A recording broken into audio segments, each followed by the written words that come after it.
Hi everyone, I welcome you all again in our new video of the Hindu newspaper based analysis. New day, new topics. So let's just start.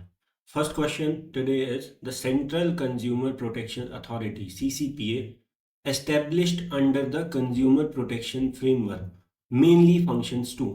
अब आपको पता होना चाहिए, आपने काफ़ी बार सुना होगा जब हम बात करते हैं कंज्यूमर राइट्स की, इसकी बात करते हैं कंज्यूमर राइट्स या आपका या आपका ट्रेड डिस्प्यूट्स, ये सब चीज़ों की, तो आपको काफ़ी सारी अथॉरिटी देखने को मिलती है। सबसे पहले तो आपने सुना होगा जैसे कंज्यूमर फोरम्स होते हैं, कंज्यूमर कोर्ट्स होते हैं, है ना। तो ये सारी चीज़ें सुनी होगी। अब मुझे ये बताओ सीसीपीए क्या है। एक सेंट्रल अथॉरिटी है जिसका ये काम है कि मतलब एक लार्ज स्केल लेवल पे सारी चीज़ों को डील करना, कंज्यूमर राइट और ये सब। इंडिविजुअल एक एक बंदे के लेवल पे नहीं, मतलब जो पूरा मास को अफेक्ट कर रहा है, एक जनरलाइज सा होता नहीं है कि इंडिविजुअल लेवल पे, ग्राउंड लेवल पे आपका क्या होते हैं। ग्राउंड लेवल पे तो आपका कंज्यूमर कोर्ट्स और फॉरम्स ही होते हैं, बट अगर मास लेवल पे कोई एक्शन लेना है, जैसे जो कोई किसी इंडिविजुअल पे अफेक्ट नहीं कर रहा बट मास लेवल पे कंज्यूमर राइट्स या इन सब चीज़ों से लेके या ट्रेडिंग प्रैक्टिसेस को लेके अगर कोई एक्शन लेना है तो उसके लिए क्या है, सीसीपीए। आप कंफ्यूज नहीं होना है, होती सारी सेम ही चीज़ें हैं, ये आपके कंज्यूमर राइट्स के लिए हैं, चाहे कंज्यूमर फॉरम्स हो सीसीपीए हो। बट सीसीपीए ऐसा समझो कि कंज्यूमर फॉरम्स जो है वो आपका जैसे इंडिविजुअल बंदा अगर कोई कंप्लेन करता है, उनको भी देखते हैं, सब देखते हैं, केस देखते हैं, लेकिन ये केस एंड ऑल ऐसी चीजें नहीं। ये सिंपली आपका पूरा ओवरसाइट होता है, पूरा एक लार्ज स्केल लेवल पे, पूरे नेशनल लेवल पे, कि अच्छा ये खुद से अपने हिसाब से देखते हैं कि अच्छा यहाँ पे ये चीज़ हो रही है तो उससे डील करो। कोई जनरलाइज्ड कोई कंप्लेंट्स एंड ऑल इस चीज़ पे नहीं जाते हैं, मतलब इंडिविजुअल कंप्लेंट्स पे, है ना। तो रेगुलेट करते हैं मैटर्स को relating to in consumer rights and unfair trade practices including the misleading advertising. यह आपका क्यों न्यूज़ में आपको पता है, जो कोचिंग है दृष्टि आईएएस, उस पे 5 लाख का फाइन लगाया है सीसीपीए ने, है ना। तो वो क्यों लगाया है, वो इसलिए लगाया है बिकॉज जैसे ऐसा कहा गया है कि इन्होंने अपने रिजल्ट में मिसलीडिंग एडवर्टीजमेंट किया था कि हमारे 290 प्लस या मे बी 240 प्लस जो है सिलेक्शन हुए 2022 के रिजल्ट में, वो मिसलीडिंग इन्होंने इसका जो भी इन्वेस्टिगेशन और वो सब की, उसमें इन्हें लगा कि ये मिसलीडिंग रिजल्ट है ना। तो इसमें ये बताया गया है कि भाई कौन सा कोर्स, कोई मेंटरशिप प्रोग्राम ज्वाइन किया था, फुल टाइम थे, पार्ट टाइम थे, टेस्ट सीरीज थी, इंटरव्यू प्रोग्राम था। तो ये सारी चीज़ें आपको चली रहती है ना। बिकॉज मिसलीडिंग एडवर्टीजमेंट से क्या होता है कि लोग क्या होते हैं, अट्रैक्ट होते हैं उस चीज़ के लिए जिसका उन्हें पता चले बाद में, वो लगे कि अच्छा ये तो था ही नहीं, ये तो कुछ गलत ही चीज़ थी, है ना, मिसलीडिंग। अच्छा, एडजुडिकेट इंडिविजुअल कंज्यूमर डिस्प्यूट्स, ये नहीं होता। डिस्ट्रिक्ट लेवल पे आपका कंज्यूमर फोरम्स होते हैं, ये सेंट्रल अथॉरिटी है, ये अपने हिसाब से कहीं भी अगर कुछ चीज़ हो रही है उसको रेगुलेट करती है ना। तो ये आपको पता होना चाहिए, ठीक है। Which of the following is not typically within the regulatory role. तो इन्वेस्टिगेटिंग मिसलीडिंग, ये तो है, अभी मैं बताया मिसलीडिंग एडवर्टीजमेंट्स को यही तो रेगुलेट करता है। Next is recall of unsafe goods, बिल्कुल ट्रेड प्रैक्टिसेस में ये कर सकता है। हियरिंग एंड डिसाइडिंग इंडिविजुअल, ये नहीं, ये फॉरम्स करते हैं या जो आपके कंज्यूमर कोर्ट्स करते हैं वो करते हैं। ये आपका एक सिंपल स्टैट्यूटरी बॉडी है जो आपका क्या करती है, ओवरऑल मतलब एक लार्ज स्केल पे मार्केट लेवल पे क्या करते हैं, चीज़ों को मैनेज करती है, ना कि इंडिविजुअल लेवल पे, है ना। तो ये जो चीज़ है, इन्होंने बोला कि नॉट अंडर द, तो ये नहीं है इसका काम, है ना। नेक्स्ट इज आईएसए, आपको पता है international solar alliance was launched by India and which other country, पता है आपको, फ्रांस, है ना। एंड फ्रांस किसके लिए, सोलर बेस्ड कोऑपरेशन, है ना, और फाइनेंस और ये सारी चीज़ें जो भी हैं सोलर एनर्जी के लिए, क्लीन एनर्जी के लिए, है ना। तो यहाँ पे क्या है आपका solar energy based climate financing हो गया, फाइनेंस को मोबिलाइज करना हो गया, एनर्जी लेवल पे कोऑपरेशन हो गया। ऐसी सन बेल्ट कंट्रीज होती है, सन बेल्ट कंट्रीज या सूर्यपुत्र कंट्रीज, वो कंट्रीज जहाँ पे आपका मतलब जैसे मान लो आपका ट्रॉपिक्स वाली कंट्रीज होगी जहाँ पे सनशेड बहुत ज़्यादा होती है ना, ये आपको पता होना चाहिए। Next, the international solar alliance was launched by India and USA, नहीं जापान नहीं, फ्रांस, है ना, बिल्कुल सही। नेक्स्ट इज, अच्छा इसका आपको हेडक्वार्टर पता है, गुरुग्राम में है, हरियाणा, है ना। आगे चलते हैं, which statement best describes a carbon credit. मैं अपनी पुरानी वीडियो में बहुत बार ये चीज समझा चुका हूँ, कार्बन क्रेडिट क्या होता है। अब देखो, मान लो किसी देश की सरकार ने बोला है भाई 100 यूनिट आपका साल का आपको अलाउड है एमिशन। एमिशन मतलब कि जो भी कार्बन एमिशन होता है या पॉल्यूशन एमिशन होता है, तो 100 यूनिट अलाउड है, इसके ऊपर आपको हैवी फाइन लगेगा। हर कंपनी को मान लो इतना तो मान लो जो कंपनी आपका, मान लो ये कंपनी ए, ये कंपनी बी, इनने मैन्युफैक्चरिंग यूनिट जो है इनका, जो भी है ना प्रोसेसिंग यूनिट, उन्होंने क्या किया, मान लो 120 यूनिट अपना इस साल में प्रोड्यूस कर लिया है ऑलरेडी, मतलब जो एमिशन है वो कर दिया है। सी बी ने सिर्फ करा है 40 यूनिट, कितना, 40 यूनिट। तो हुआ क्या है, इनके पास अभी भी अपनी जो लिमिट है उससे 60 यूनिट जो है मतलब अलाउंस बची हुई है, लेकिन इन्होंने 20 यूनिट क्रॉस कर दिया। अब होगा क्या, इनके ऊपर फाइन लग सकता है। तो ये फाइन से बचने के लिए क्या करेंगे, 20 यूनिट, इनको लिमिट ज़्यादा चाहिए ना, 100 से 20 यूनिट ज़्यादा चाहिए, तो वो 20 यूनिट यहाँ से खरीद लेंगे जो इनके पास बची हुई लिमिट है। तो उसको बोलते हैं कि इनकी जो कार्बन एमिशन जो आपका लिमिट थी वो इन्होंने क्रेडिट कर दी, लोन दे दी, या अपना एक दूसरे को ट्रांसफर कर दिया, मोनेटाइज कर दिया, इसको बोलते हैं कार्बन क्रेडिट। ठीक है। अब कुछ लोग बोलेंगे सर इससे अच्छा ये खरीदना ही पड़े, इससे अच्छा फाइन दे दो। अरे नहीं, फाइन बहुत हैवी रखा जाता है, इसीलिए तो फाइन जो होता है, जैसे थ्रेशोल्ड क्रॉस करने का फाइन इतना हैवी रखा जाता है कि उसके कंपैरिजन में ये बहुत कम होता है पर यूनिट, मतलब आपका क्रेडिट बाई करना, इसलिए क्रेडिट बाई किया जाता है। तो a tradable permit representing an allowance to emit a defined amount of greenhouse gases, है ना, एमिशन हो गया, ग्रीन हाउस गैसेज हो गया, ये सब चीज़ है ना। अब यहाँ पे क्या है कि इसका मतलब क्या है, अब जैसे 100 यूनिट है, मेरे को लगता है मैं और मतलब एमिशन कर सकता हूँ, मेरी कंपनी ऑलरेडी इतना कर चुकी है और इतनी लिमिट है इस साल, हर साल की, मतलब सरकार ने रखी हुई। तो मैं जो जो कंपनी जिनके पास अपनी लिमिट अभी बची है अनयूज्ड, और उन्होंने और नहीं निकालना, उनको पता है कि उनकी वेस्ट चली जाएगी, तो उनसे खरीद लूंगा, तो मेरी लिमिट बढ़ जाएगी, तो फिर मैं क्या कर सकता हूँ, एमिशन कर सकता हूँ। इसी को बोलते हैं ना कार्बन क्रेडिट, आपको पता होना चाहिए। ये आपका क्लाइमेट फाइनेंसिंग में बहुत मतलब एक एडवांस कॉन्सेप्ट है ना। Next is the international civil aviation organisation, ये भी न्यूज़ में था आज, तो आपको पता होना चाहिए, ICAO। इसका काम होता है जो भी आपका civil aviation, aeroplanes and all, लोग जो इधर उधर घूमते हैं पूरे वर्ल्ड लेवल पे, उस सब को रेगुलेट करना, ये सब। तो इसका हेडक्वार्टर कहाँ पे है, मॉन्ट्रियल, कनाडा में। और दूसरी चीज आपको पता होना चाहिए, बना किससे था, ये बना था शिकागो कन्वेंशन, है ना, जो आपका एविएशन पे शिकागो कन्वेंशन था उससे बना था ये, तो आपको पता होना चाहिए, मॉन्ट्रियल कनाडा, है ना।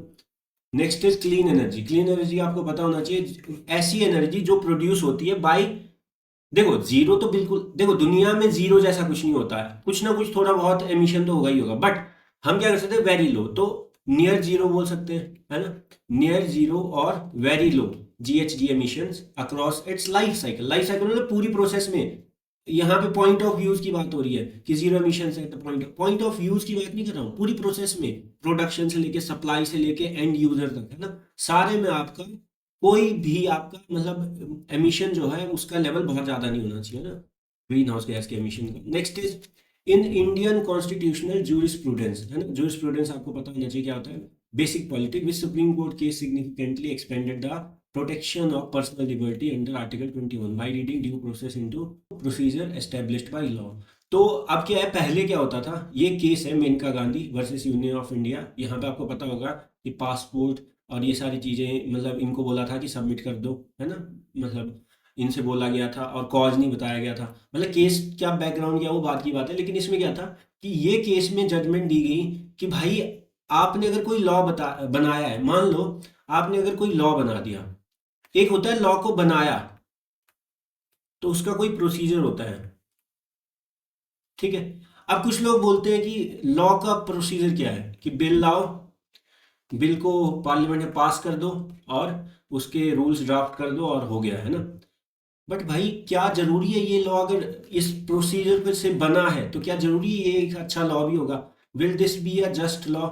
जस्ट मतलब कि एक ऐसा लॉ जो एक्चुअल में होना चाहिए, फेयर लॉ है, नहीं, पहले नहीं होता था। मेनका गांधी में क्या होता था कि देखो भाई कोई भी लॉ बना दिया यूनियन गवर्नमेंट ने, अगर वो पास हो गया तो उसमें सिर्फ इतना देखते थे कि इस लॉ को पास करने के जो स्टेप्स हैं, मतलब जो भी स्टेप्स हैं पार्लियामेंट से लेके ये सब रूल्स ड्राफ्ट करना, क्या वो सही है, हाँ सही है। अगर सही है तो फिर इसको नहीं चेक किया जाएगा कि ये मतलब अच्छा लॉ है बुरा लॉ है, इसका जो एक्चुअल सब्सटेंस है लॉ का, एक्चुअली जो लॉ का इंटरप्रिटेशन है वो नहीं किया जाता था। लेकिन इस केस के बाद आपका सुप्रीम कोर्ट ने कहा कि भाई आप लॉ को सिर्फ ये नहीं बोल सकते कि अगर लॉ एक प्रोसीजर से बना है, मतलब कि जो प्रोसीजर एस्टेब्लिश्ड बाय लॉ है सिर्फ उसको चेक नहीं करोगे, आप करोगे ड्यू प्रोसेस ऑफ लॉ, कि प्रोसेस जो है लॉ का एक्चुअल प्रोसेस, वो जो जिस प्रोसेस को फॉलो कर रहा है उसकी जो ड्यू प्रोसेस है वो किस इंटेंशन को मीट कर रही है, सारी चीजें है ना।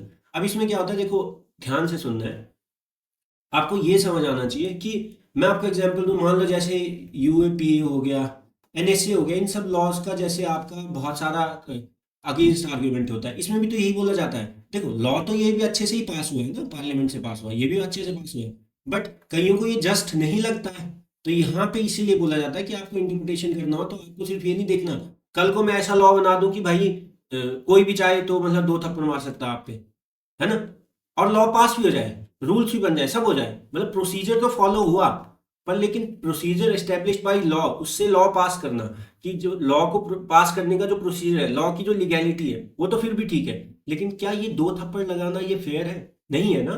तो मैं ये समझा रहा हूँ कि लॉ तो कुछ भी बना सकता हूँ मैं, लॉ तो पार्लियामेंट से अगर मैंने पास कर दिया, मेरे पास एब्सोल्यूट मेजोरिटी है, मैं पास कर दूं कि भाई कल से ना आप लोग अखबार पढ़ना बंद कर देंगे, तो फिर क्या फायदा हुआ। इसीलिए बोलते हैं कि लॉ का सिर्फ लीगल होना जरूरी नहीं है, लॉ का जस्ट होना भी जरूरी है। ये कोई प्रीलिम बेस्ड फैक्ट नहीं है, वैसे तो ये बहुत नॉर्मल है बट प्रीलिम्स के हिसाब से, but it is more for means analysis. आपको पता होना चाहिए कि लॉ सिर्फ एक स्पेसिफिक तरीके से, एक लीगल रूट से पास किया गया वो मैटर नहीं करता, एक उसका वो जस्टिसिएबल भी होना चाहिए, मतलब एक तो उसमें आपको दिखना चाहिए कि वो फेयर है। तो लीगल मतलब कि लीगल प्रोसीजर होता है ना लॉ पास करने का, कि पार्लियामेंट में बिल लाओ, ये करो वो करो, एसेट लो प्रेसिडेंशियल, तो उसको बोलते हैं प्रोसीजर एस्टेब्लिश बाय लॉ।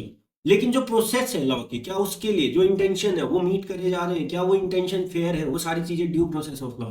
तो इन दोनों को कंबाइन किया था किस केस में, Maneka Gandhi versus union of India.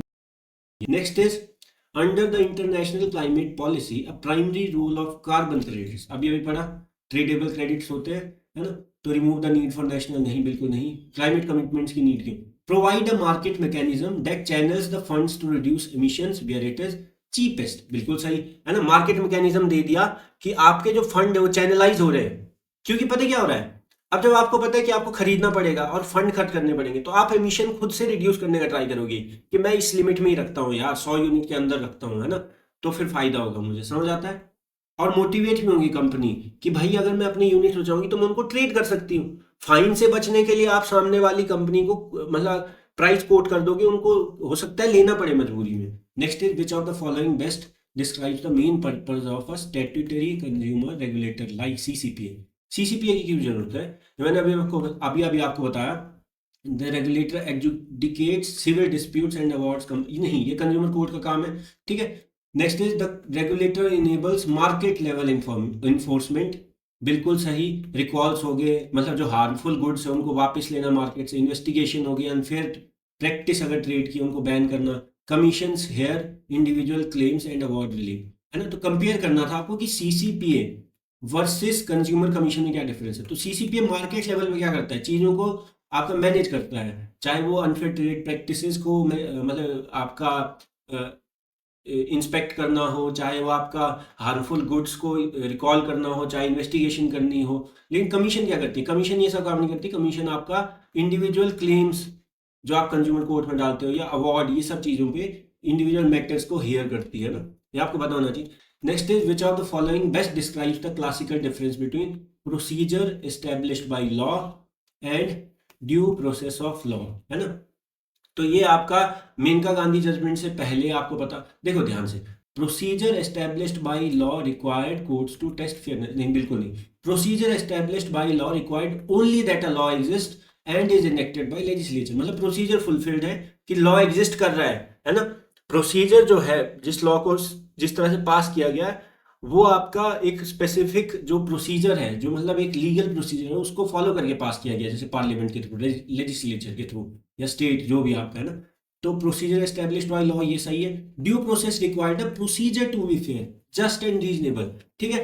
तो आपका क्या है, देखो एक तो ये समझो कि अगर कोई लॉ आपका लीगल रूट से पास हुआ है और फिर वो एक रूल बनाता है या एक प्रोसीजर बनाता है, ये मतलब दो तरह से यूज हो सकता है, एक तो लॉ के ऊपर यूज हो सकता है, एक लॉ के बाद जो इंप्लीकेशन होती है उन पे भी यूज हो सकता है प्रोसीजर एस्टेब्लिश बाय लॉ। आप कोई लॉ बना दो थप्पड़ मारने वाला, तो प्रोसीजर क्या हो गया उस लॉ का, जो प्रोसीजर एस्टेब्लिश किया उस लॉ ने कि थप्पड़ मार सकते हैं, थप्पड़ मारना is the procedure, but is this procedure fair, is this procedure just, नहीं। तो मैंने आपको बताया कि ये पीईएल हो गया या डीपीएल हो गया, ये आप कहाँ पे यूज कर सकते हैं, ये आप जब लॉ इनेक्ट हो रहा है उस पर भी इंडिविजुअली अप्लाई कर सकते हो, और जब लॉ के बाद जो इम्प्लीकेशन होंगे उन पे भी आप एक लेवल पे मतलब अप्लाई कर सकते हो। इसके मल्टी डायमेंशनल एप्लीकेशन है, आपको पता होना चाहिए, बहुत अच्छी मतलब एक अंडरस्टैंडिंग है इस चीज़ की, है ना। तो आपको पता है कि traditionally pre Maneka Indian courts leader, अब देखो ध्यान से, ये क्यों आया आपको पता होना चाहिए। एक्चुअली ना मेनका गांधी केस में आर्टिकल 21 का क्वेश्चन उठा था। आर्टिकल 21 आपने अगर कभी पढ़ा होगा, वैसे तो आपको पता होगा right to life and liberty है, लेकिन आपने अगर पूरा पढ़ा होगा तो उसमें क्या है कि no person shall be deprived of their life और पर्सनल लिबर्टी, ठीक है। एक और चीज है, एक्सेप्ट, एक्सेप्शन है, except according to a procedure established by law. तो आर्टिकल 21 का एक्सेप्शन क्या है कि आपकी जो लाइफ और लिबर्टी है उसको डिप्राइव नहीं किया जा सकता, पर्सनल लिबर्टी को, अनटिल और unless there is a law which provides for depriving the liberty, है ना। तो जो प्रोसीजर है, अब मुझे ये बताओ प्रोसीजर क्या होता है। अब प्रोसीजर तो आप लॉ से बनाओगे, अब इसीलिए वो जो प्रोसीजर है उसको भी चेक करो ना भाई, वो फेयर तो है कि आपने प्रोसीजर तो बना दिया लिबर्टी आपका, मतलब किसी पर्सन की पर्सनल लाइफ और लिबर्टी छीनने का, है ना। पर्सनल लिबर्टी और जो भी आपका राइट टू लाइफ है उसको छीनने के लिए आपने लॉ तो बना दिया, मतलब आपने एक प्रोसीजर बना दिया किसी की लिबर्टी को आपका कम करने का, छीनने का। तो बट लेकिन क्या वो प्रोसीजर जो है, भले ही वो पास हो गया हो लॉ के थ्रू, अच्छा बन गया हो, बट क्या वो प्रोसीजर जो है वो सही भी है? That is the question that is asked in due process of law. क्या ये समझ आता है? आगे चलते हैं। Under which statute was the, statute is another term for law, है ना, was the central consumer protection authority.